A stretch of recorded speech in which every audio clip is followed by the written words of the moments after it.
Semangat pagi, kembali lagi dengan saya Rio Christian dalam acara CEO Millennial Insight.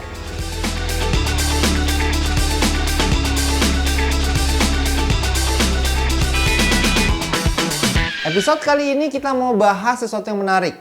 Boss versus leader.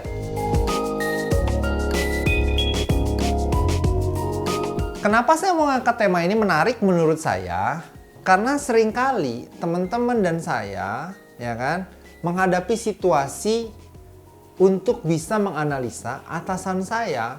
Kalau Anda bawahan, atasan saya ini hari ini menjalankan fungsi sebagai bos atau lebih sebagai leader. Atau kalau Anda sebagai pimpinan dalam perusahaan Anda, penting nih, saya ini cocoknya memimpin ala seorang bos atau ala seorang leader. Oke? Paham ya, teman-teman? Lalu apa bedanya bos dan leader menurut seorang Rio Christian? Ya, gini. Kalau kita ngomong bos dan leader, bos biasanya menggerakkan anak buah, ya kan? Karena dia memiliki otoritas. Latar belakang dia menggerakkan anak buah, dia memiliki otoritas, dia memiliki power atau kekuasaan. Biasanya seperti itu. Kemudian sedangkan kalau seorang leader, dia menggerakkan timnya atau anak buahnya dengan inspirasi. Nah, di situ tuh kelihatan tuh bedanya. Terus yang kedua, kadangkala bos itu fokus kepada result, hasil. Sedangkan seorang leader fokus kepada tujuan. Dia mau bawa timnya kemana untuk mencapai hasil. Jadi hasil itu adalah tengah-tengah dalam proses dia mencapai tujuan. Yang ketiga, seorang bos itu biasanya ya teman-teman, suka jaga jarak sama anak buah. Bener apa bener? Ya kan? Sok cool, sok berwibawa, ya kan? Nganggap anak buah itu kayaknya di bawah kita banget. Nah, itu bos tuh. Ya kan? Terus kalau seorang leader justru sebaliknya. Dia rindu untuk berada di tengah-tengah anak buahnya. Dia rindu untuk posisinya itu sama bersama anak buahnya. Itu yang membedakan seorang bos dan seorang leader. Lalu bagaimana menjadi seorang leader yang baik menurut Rio Christian? Nah, oke. Menjadi seorang leader yang baik menurut seorang Rio Christian adalah 3 hal. Pertama, Anda harus menjadi leader yang efektif. Oke. Kedua, Anda harus jadi leader yang melayani. Dan ketiga, Anda harus menjadi leader yang memberi contoh. Yang efektif gini, teman-teman. Seorang leader yang efektif, dia akan memberikan instruksi, ya kan? Fokus kepada penyelesaian masalah atau fokus kepada kerjaan yang harus menjadi tanggung jawab tim atau anak buahnya. Oke, itu yang efektif. Yang kedua, ya kan? Yang disebut dengan dia melayani, dia harus jadi tempat anak buahnya bersandar mencari solusi. Dia harus jadi tempat anak buahnya berdiskusi. Dia harus jadi tempat untuk anak buahnya dapat mengembangkan diri dan kompetensinya. Nggak bisa. Kalau seorang leader bersifat egois, hanya mau pinter dirinya dia sendiri, ya kan? Dengan tidak melayani anak buahnya, susah timnya untuk berkembang. Terus yang ketiga, posisinya, dia harus memberi contoh. Nah, pertanyaannya gini, memberi contoh itu seperti apa? Jangan seperti bos.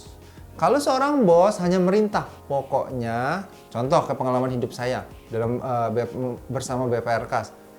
Pokoknya saya mau target penyaluran kredit 1 miliar per bulan untuk satu orang. Pokoknya saya mau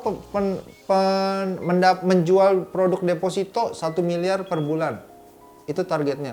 Saya nggak mau tahu caranya gimana. Nah, jangan seperti itu. Justru seorang leader dia memberi contoh. Gimana sih caranya nyari deposito 1 miliar? Cara mendekati klien, mendapatkan kliennya. Gimana sih caranya dapat menyalurkan kredit 1 miliar? Yang seperti apa debiturnya? Yang seperti apa usaha yang menjadi fokus untuk kita grab sebagai seorang customer? Nah, itu penting menurut saya. Nah, tapi saya mau kasih klarifikasi gini, teman-teman.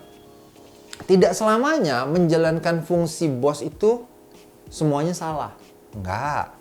Tidak selamanya juga menjalankan fungsi leader itu benar semua. Kenapa? Yang pertama, kelemahan menjadi seorang leader seringkali lupa anak buahnya terkait jarak hierarki dalam organisasi. Kadang anak buah itu nggak ingat bahwa leader lu itu bos lu juga, ya kan? Jadi ada jarak yang harus, bukan jarak yang tanda kutip ya, saya bilang jarak yang harus terlihat sekali, bukan, tetapi menghormati, segan, ya itu harus tetap ada. Nah, leader harus pintar memainkan fungsinya. Hari seperti apa dia harus menjalankan fungsi seorang bos? Yaitu pada saat apa? Pada saat menentukan yang namanya, contoh, hukuman terkait masalah indisipliner pegawai. Nggak bisa kalau pegawainya melakukan tindakan yang melanggar integritas, melakukan fraud, contohnya di dalam bank, terus kita tidak melakukan sebuah punishment, nggak bisa. Jadi fungsi bos ya di sana, melaksanakan otoritasnya, kekuasaannya untuk memberikan pelajaran ke anak buahnya. Lalu apa kekhilafan seorang Rio Christian menjadi seorang bos?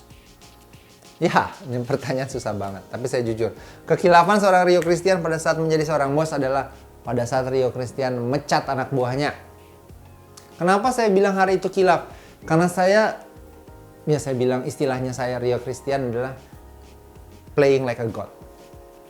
Hari itu saya mecat anak buah saya tanpa parameter yang objektif. Pokoknya ya suka-suka gue aja, udah gue gak suka sama kamu karena kesalahan yang sebenarnya kesalahannya gak berat-berat amat. Tapi karena gue udah gak suka, ya gue suruh lu berhenti aja kerja.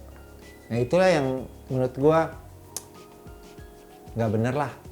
Dan gue berharap kalau kalian jadi seorang pemimpin atau menjadi seorang leader, jangan ditiru. Analisa baik-baik, timbang dengan objektif untuk memutuskan kehidupan seseorang. Oke? Dapat pencerahan? Dapat insight? Anak muda, terus berusaha. See you on the top. Sampai jumpa.